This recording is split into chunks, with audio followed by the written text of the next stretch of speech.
ओम शांति 15/9/2022। आज की मुरली चिंतन।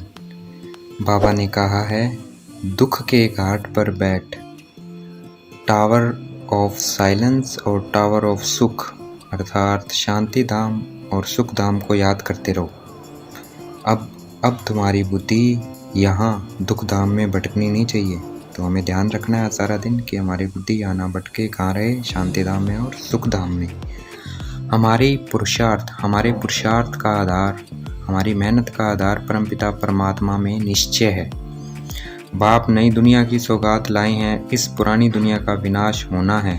परमपिता परमात्मा में निश्चय है, तभी सुधार होगा। अगर हमारा परमात्मा में निश्चय है तभी हमारे संस्कार परिवर्तन होंगे। भगवान हमें स्वर्ग का मालिक बनाने के लिए कहते हैं, मुझे याद करो, और जो वह श्रीमत दे रहे हैं उस पर पूरा चलना है। दुनिया में ढेर के ढेर गुरु हैं, किसी भी शरीरधारी को गुरु नहीं कहते हैं। धर्म स्थापक को भी गुरु नहीं कहा जाता, वो तो सिर्फ धर्म स्थापन करने के लिए आते हैं। लेकिन जो गुरु है वो वापस ले जाता है। तो गुरु अर्थात जो वापस निर्वाण धाम वानप्रस्थ में ले जाए। आदि सनातन देवी देवता धर्म है। आदि सनातन धर्म कौन सा है? देवी देवता अर्थात सबसे पुराना धर्म। देवी देवताओं के सिवाय कोई भी स्थायी पवित्र नहीं होते हैं। देवी देवताएं 21 जन्म पवित्र रहते हैं, तो 21 जन्म पवित्र कोई भी नहीं रहता है।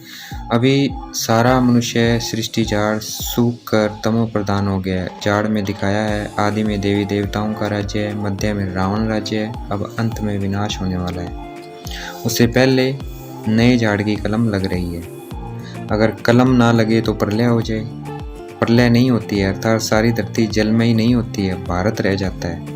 बाकी सारी धरती पे क्या आ जाएगा? पानी आ जाएगा, सिर्फ भारत को छोड़ के।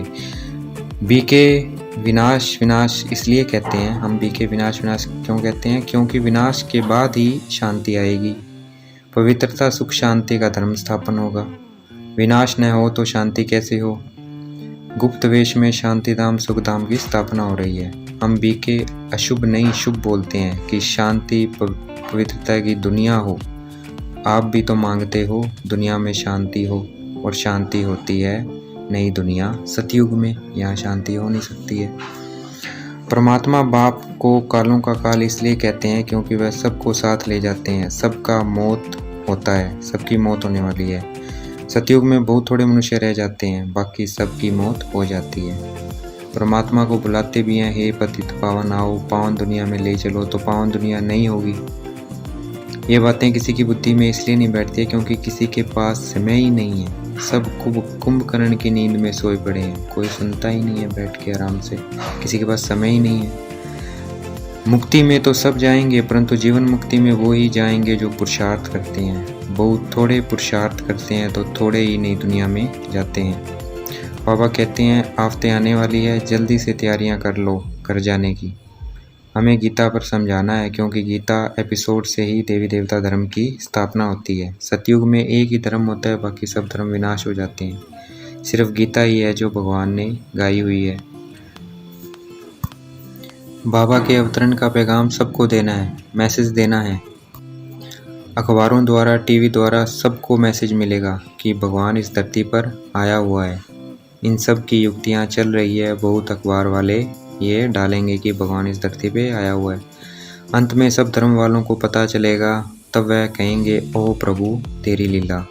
याद सबको आएगी, परंतु अंत में वह कुछ भी कर नहीं सकेंगे, वह पुरुषार्थ नहीं कर सकेंगे क्योंकि अंत समय होगा।